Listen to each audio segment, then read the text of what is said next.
Velkommen.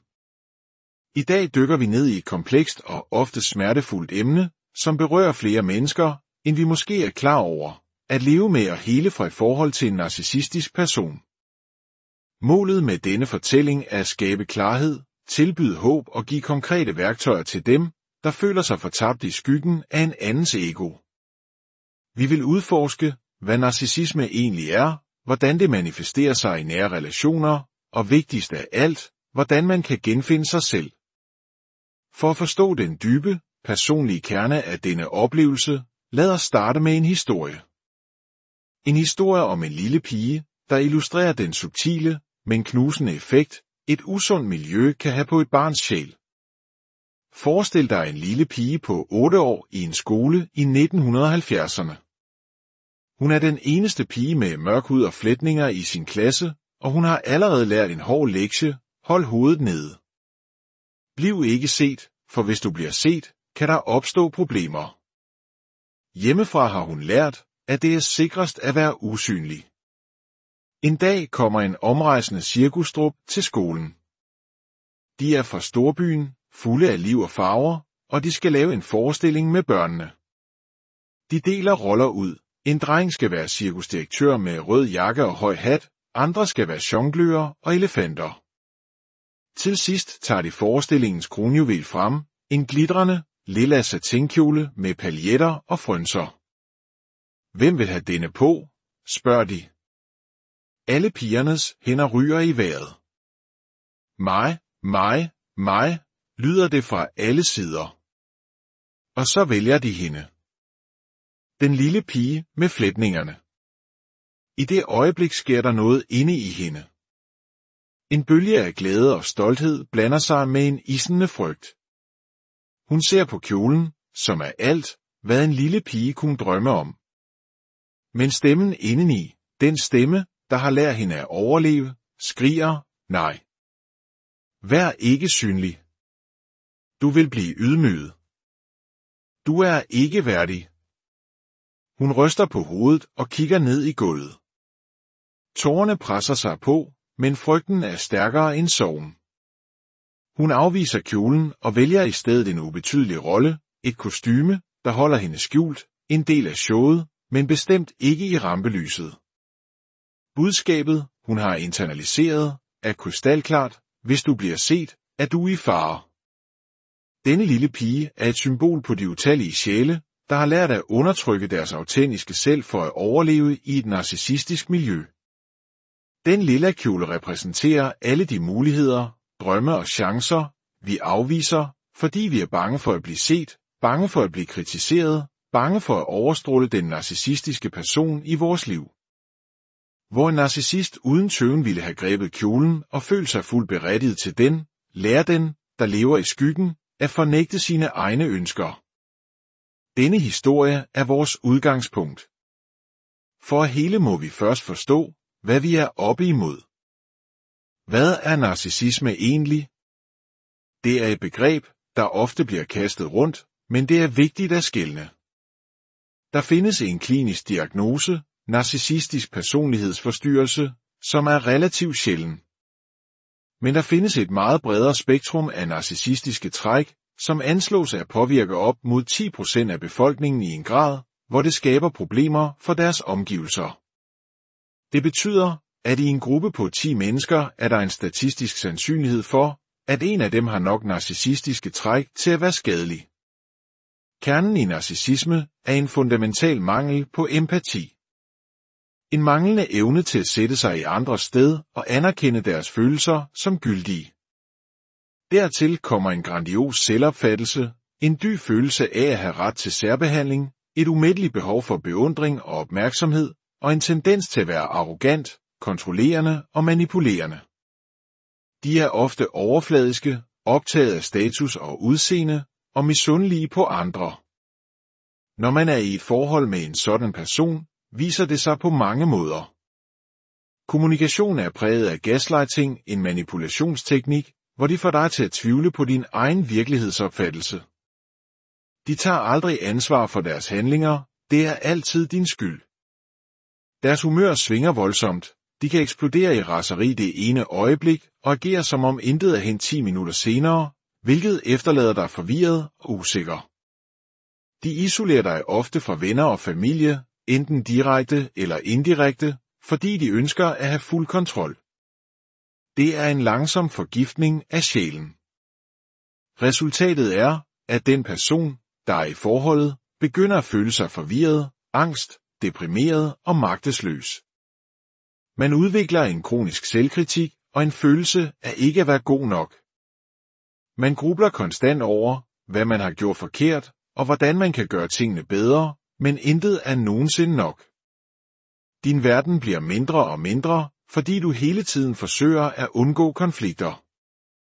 Dette er det stik modsatte af den tryghed og det ligeværd, vi normalt forbinder med et sundt forhold. Det ødelægger enhver form for hygge, efterlader et tomrum af usikkerhed. Det er dog vigtigt at være præcis.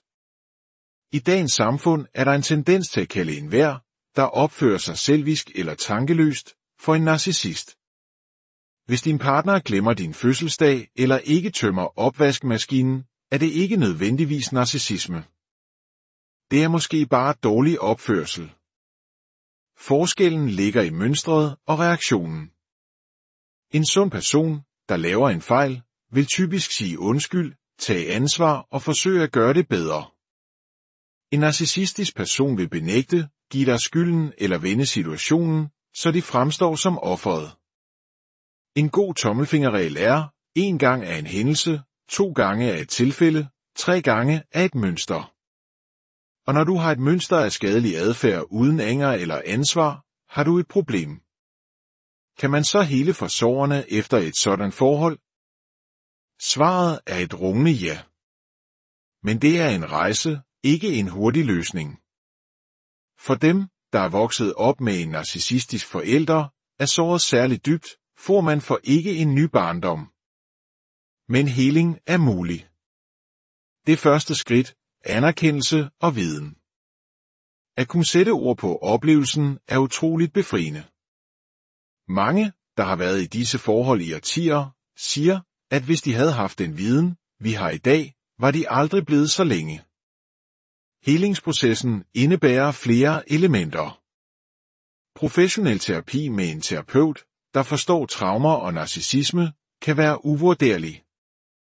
Lige så vigtigt er et sundt socialt netværk. Bare 1 eller 2 venner eller familiemedlem, der ser dig, lytter til dig og validerer dine oplevelser, kan være en livline. At finde mening og formål uden for forholdet gennem arbejde, hobbyer eller frivilligt arbejde hjælper med at genopbygge din identitet. En uundgåelig del af rejsen er sorg. Man må sørge over det forhold, man troede, man havde, den person, man troede, de var, og den fremtid, man drømte om. Sorgen er ikke lineær, den kommer i bølger. Men man kan ikke springe over den. Man må gå igennem den. Som digteren Robert Frost sagde, den eneste vej ud er igennem. Hvad med narcissisten? Kan de ændre sig? Desværre er forskningen her meget nedslående. Narcissisme er et meget stabilt personlighedstræk. Ligesom en venlig person sjældent bliver ond, bliver en narcissist sjældent empatisk og ydmyg. De mangler den selvindsigt og det ønske om forandring, der er nødvendigt. At håbe på, at de vil ændre sig, er ofte en opskrift på evig skuffelse.